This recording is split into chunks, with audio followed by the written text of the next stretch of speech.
Hello and welcome back to TingTink channel. If you're listening today, chances are you're already fairly comfortable with English. You can have conversations, understand movies, even write emails at work, but you want more. You want to feel free when you speak, natural, confident, without hesitation.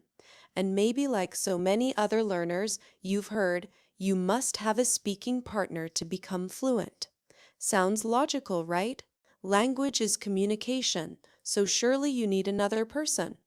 But the truth is, that's a misconception. In fact, waiting for a partner may be exactly what's holding you back. Why you don't need a partner every day. Think about a traditional classroom.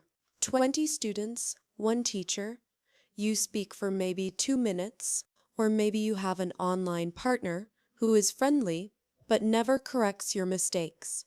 Or maybe you chat once a week. It's fun, but not enough to build real fluency.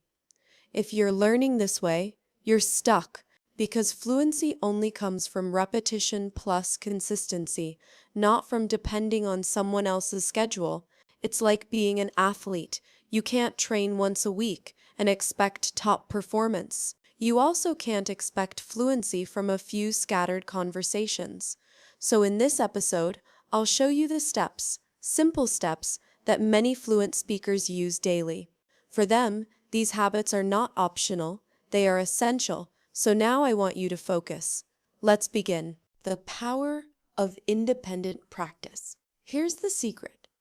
You can build your own speaking system. You don't need anyone else to activate your English. When you practice alone, you control the pace, the topic, the timing, and here's the surprise. Independent practice can actually be more effective because you never have to wait. You practice exactly what you need. You can repeat as many times as you want. No embarrassment. Step 1. Narrate your daily actions. Don't keep your thoughts locked in your head. Speak them out loud in English. Cooking breakfast? Say, I'm slicing tomatoes. The pan is too hot. I'll lower the heat. Walking to the bus stop? Say, the street is crowded today. I wonder if the bus will be late. You're not just speaking, you're living in English. Over time, it becomes natural, like a soundtrack to your daily life. Step 2. Talk back to what you watch or read. Don't just passively watch videos or read the news. Respond to it. Watching the news, say, I agree with part of this, but I think they forgot something important. Watching a travel vlog, say, if I were there, I'd try the local food first. By talking back, you simulate real conversation.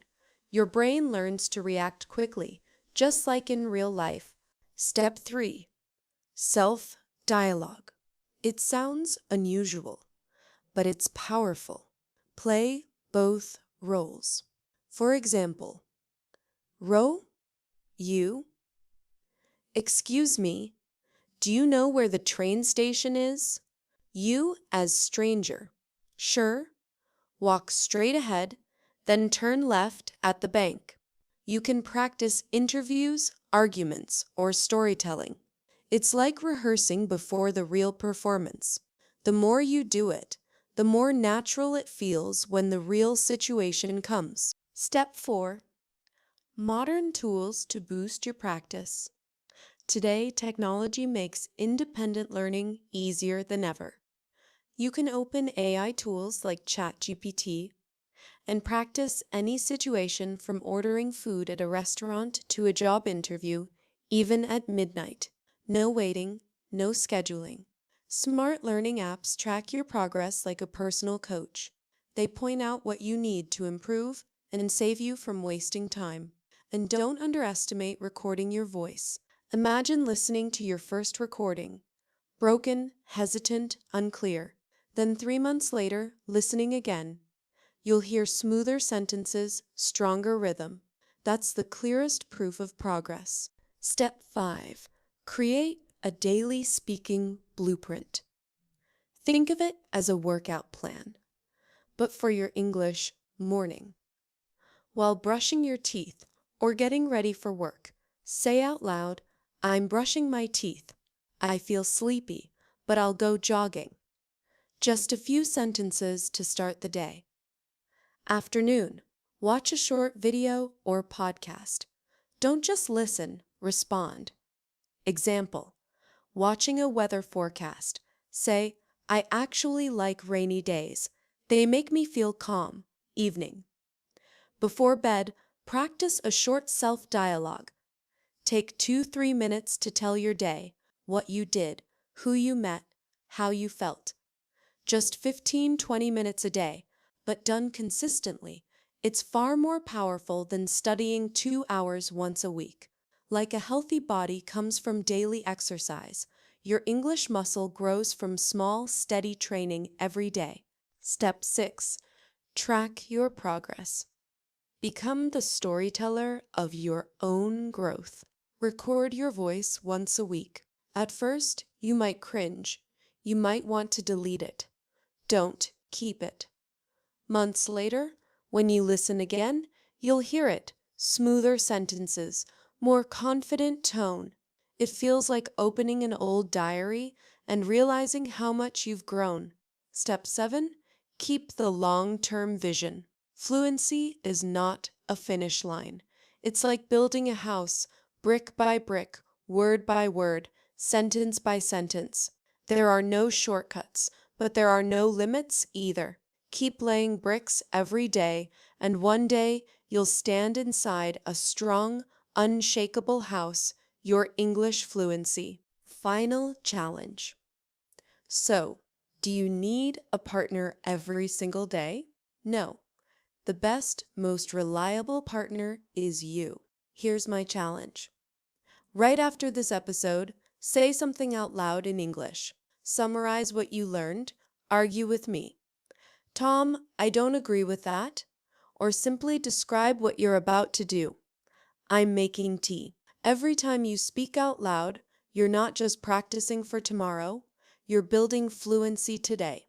A story for you. If you often feel anxious or insecure, let me tell you a story. There was a boy named Ethan. Ethan dreamed of studying abroad. He spent months preparing for his big interview. But on the day, everything fell apart. Sitting before the admissions panel, he froze. The interviewer asked, "Tell us about yourself." A simple question.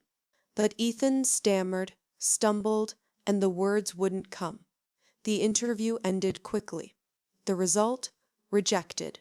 Back home, the pain grew worse when friends mocked him. "You thought you were good enough? With English like that? Forget it."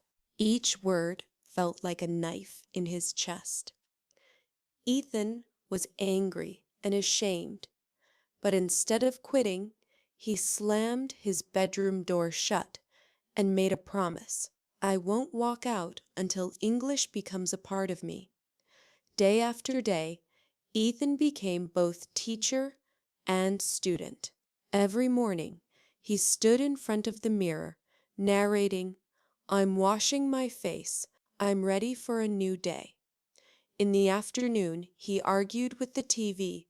"No, that's not true. From my perspective, it's more complicated."